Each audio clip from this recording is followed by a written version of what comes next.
You are admiring the lovely sky and the lovely trees outside your window. All of a sudden, a storm starts to form. You notice trees above the mountains are swaying and falling in the wind. It doesn't take long for the forest to collapse and become a massive tsunami of trees, soil, and debris. Don't maintain your position. Everything in sight is being destroyed by a landslide, and this one is directly aimed at you. But before that, what is mass wasting?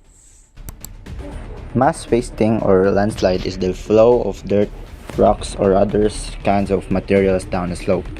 Although landslides may not seem to be as large as earthquakes or tsunamis, they may be just as destructive, like what happened in Busai.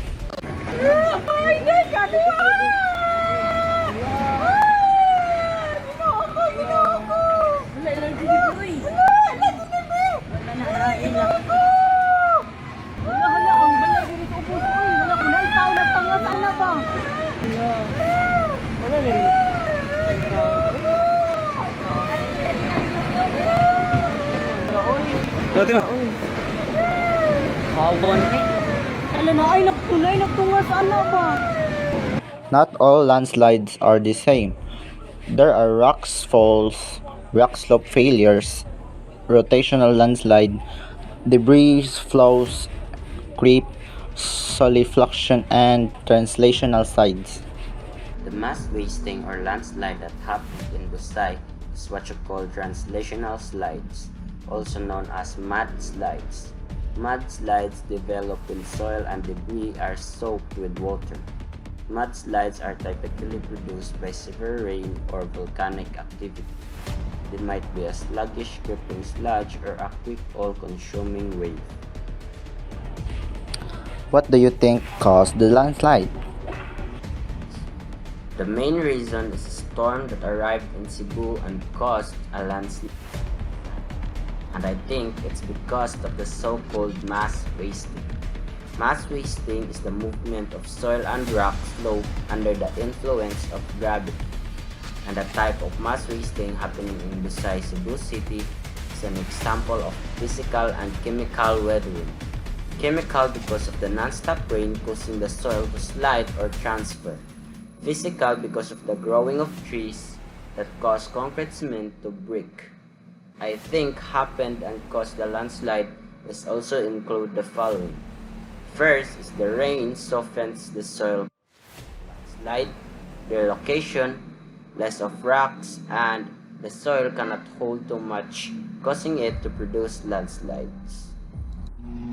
Mass weighting occurs when a slope fails. A slope collapses when it is two-step and unstable for current materials in circumstances produced by rain, earthquake, volcano, or other forces that make the slope unstable.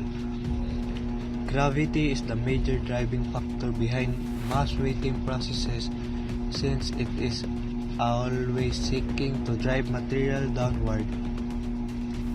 A place is susceptible to a landslide if it is either already prone to one or has been designated as such. It is also vulnerable if it experiences regular rains, earthquake, or any other activity that might destroy the ground.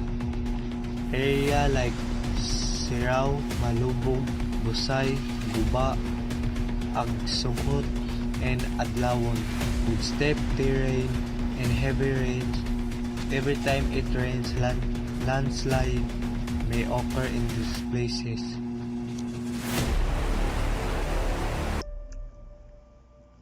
Awareness, education, preparedness, and prediction and warning systems can reduce the destructive impacts of a natural disaster on communities.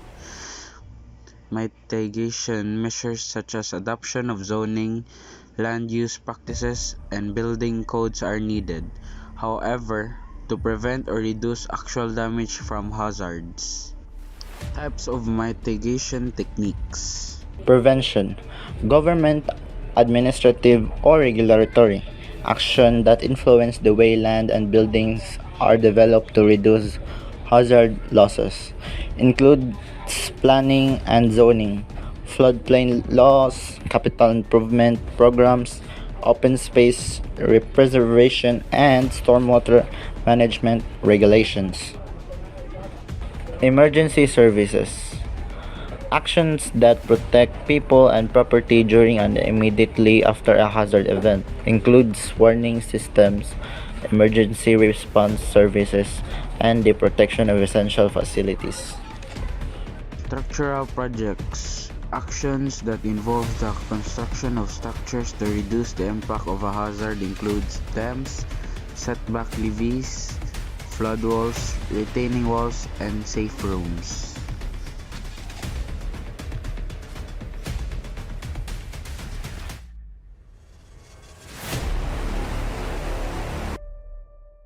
What to do before, during, or after landslide? Before landslide it will strike, as in other natural disasters, you'll have the greatest chance of surviving if you prepare in advance. Have an emergency kit ready with food, water, flashlight, first aid materials, and emergency blankets. And also pay attention if the authorities are advising you to evacuate. If you are living in a mountain environment and you believe there's a possibility of a landslide, be on a lookout and remain awake. During the landslide, when the landslide is just around the corner, there is a huge possibility of a survival if you go to a higher area. If you can see a landslide rushing towards you, chances are you probably can't outrun it. Get into a building and walk upstairs or on the higher ground. Then bunker down below some heavy furniture and wait it out. Getting to a higher position might help you remain out of the path of the landslide. But what can you do if you get caught outside during a landslide?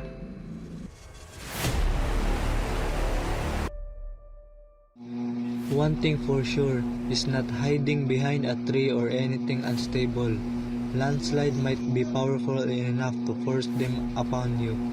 Find any potential building you may hide in to shelter you from debris.